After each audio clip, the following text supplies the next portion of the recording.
Test, test. It's gimbal time.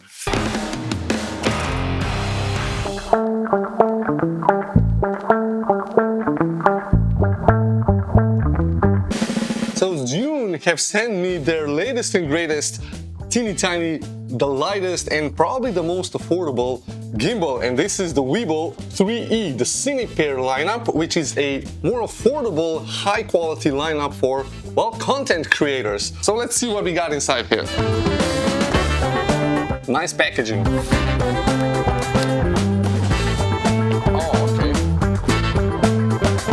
Got some instructions in a service card, which hopefully I will not have to use ever. I pretty much never use a gimbal because, well, as you can see, things get pretty big pretty quickly. Oh wow, okay, this is really impressive, and it's a lightweight gimbal. I was honestly expecting this to be much heavier. It does weigh just 1 kilogram, so I think this would definitely fit in my backpack. So this is the gimbal.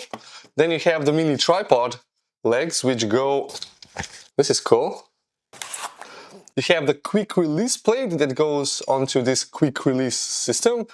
And there is also a few nuts, an Allen key, and cables. USB-C to USB-C and a USB-A to USB-C, so you can connect things together, and you can even charge the gimbal with a USB-C connection. So this is for charging, and then you have an additional USB-C right over here, and this is for connecting the gimbal to your camera, so this way you can control the shutter speed, the ISO, and all the good stuff. And you can also connect this via Bluetooth with your camera, so then you can use the start and stop recording button over here to well, to start and stop recording without the need for touching the camera. So let's do some balancing, and well, I'm gonna need that camera to balance out the gimbal. So let's first unlock this guy. There's a button over here. Perfect.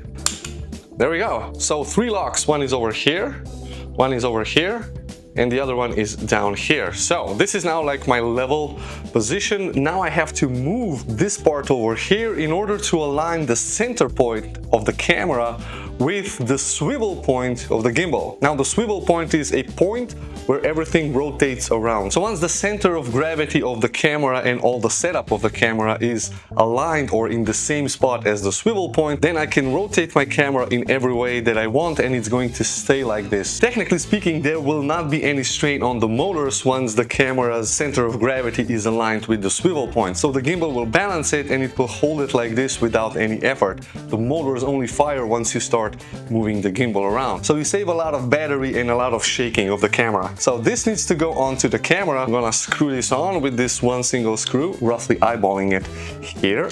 So it's now screwed onto my camera.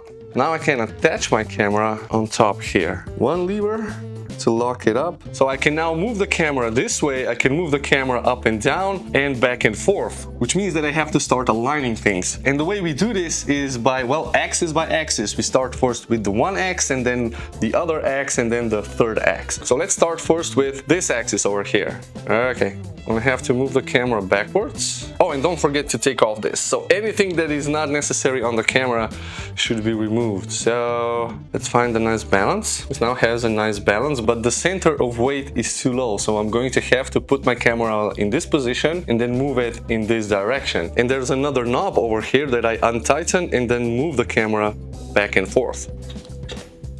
So the key here is to do really small adjustments, like literally, I'm talking less than a millimeter. Okay, this one looks now promising. So I have it balanced in this direction.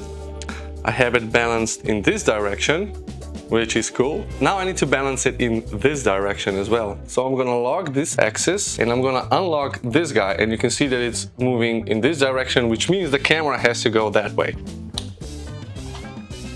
Okay. So you can see that whichever way I put the camera, it now stays in that direction, which means that the center point of the camera is completely aligned with the swivel point of these two axes. So one and the other. Now for the third one, and this one is down here on the bottom. I'm actually going to lock the two axes because I don't want my camera to be bumping around, and unlock the one on the bottom. So that's this guy. So if I take my camera like this, I have to put everything a bit upwards in order to not have the camera and the whole setup do this. There's a lever over here, unlock it. push it forward and see how it goes. And there we go. Nice. So, well, a balanced gimbal. Okay, so first I'm gonna do a test without the gimbal. I'm gonna run alongside with my trusty sidekick Alex, then we'll fire up the gimbal, and well, you'll see the difference with the non-gimbal version. I'll be using gyro flow to stabilize the whole thing, and then we'll try it with this.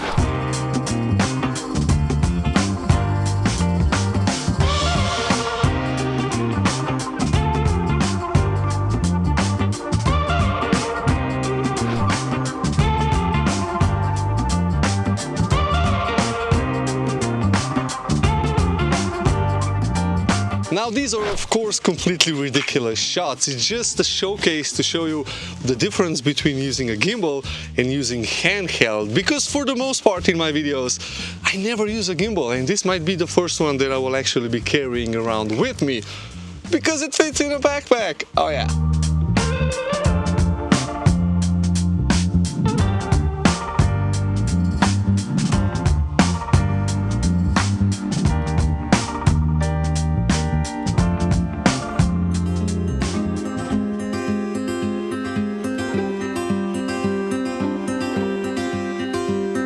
Okay, let's set this bad boy up here, and I'm gonna get some hopefully interesting cinematic shots, because I never bring a gimbal up here and the scenery is definitely worth it. It is ridiculously cold, so I hope the gimbal works in this cold, and I hope my cameras work in this cold as well. So, vlogging with a gimbal, now but I'm testing it out. So, how does it handle the weather and how heavy it is, because it is an additional 1 kilogram worth of weight on my arm. But, you know, I think it's completely doable. Let's get some cinematic shots.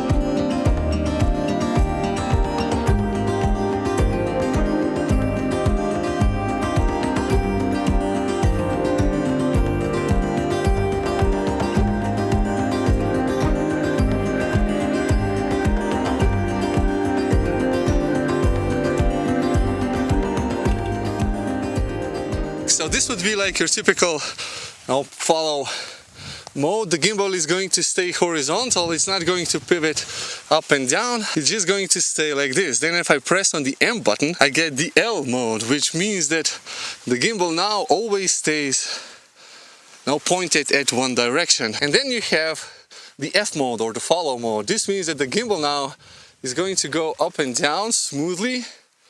Now if I point it this way or this way, so this would be like your typical, I don't know, vlogging style, or if you want to get a bit more action-y shot, the gimbal goes also up and down. And then if I double tap, I go into the POV mode. I can always use the joystick to align the gimbal, but the POV mode is basically this. So the gimbal follows you everywhere you point it, and this is really cool to get some really dynamic, action shots. If I double tap the M button again, I get into the vertical mode, and this is this, and now I can control the orientation of the gimbal.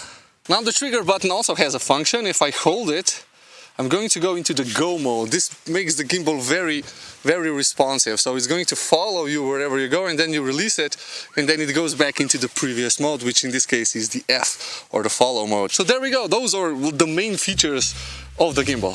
So the ultimate question is, who is this gimbal for? Well, it's kind of hidden in the price. This is the most affordable, the most high quality gimbal for content creators. And don't let the price fool you, because it is a stripped down version of the crane. And even though it's a 1 kilogram gimbal, it can hold a 3 kilogram camera. Or if you have a lighter camera, you can also put that on, because you can use auto tune to adjust the power of each individual motor once you've balanced the gimbal. Now this feature is really cool because you get the optimal settings, and furthermore you can even tweak the smoothness and the speed of each individual axis, so you can really fine-tune the gimbal's performance to your specific specific needs, to your specific camera. This is why you don't have to be a professional videographer to get the most out of a gimbal like this. Now, throughout this video, you've been seeing shots recorded on my Sony Alpha 7 IV with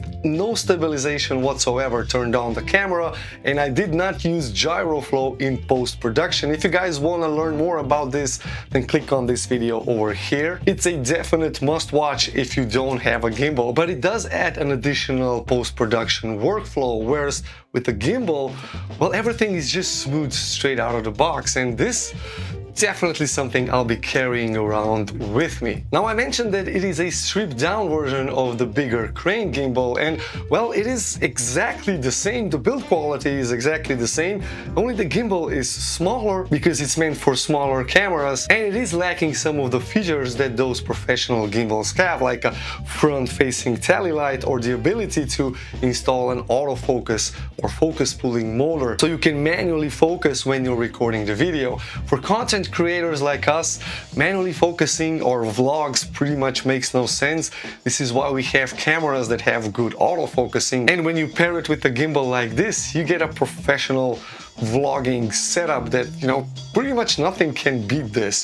Seriously. So thanks Zhiyun for sending the Weebill 3E Cinepeer gimbal for content creators. You can use the link down in the description if you want to check it out, and if you're new to the channel, consider subscribing and hit the like button. Also leave a comment while you're down there. Thanks again, and if you want to stay on the channel and watch last week's video, then well, click on this one.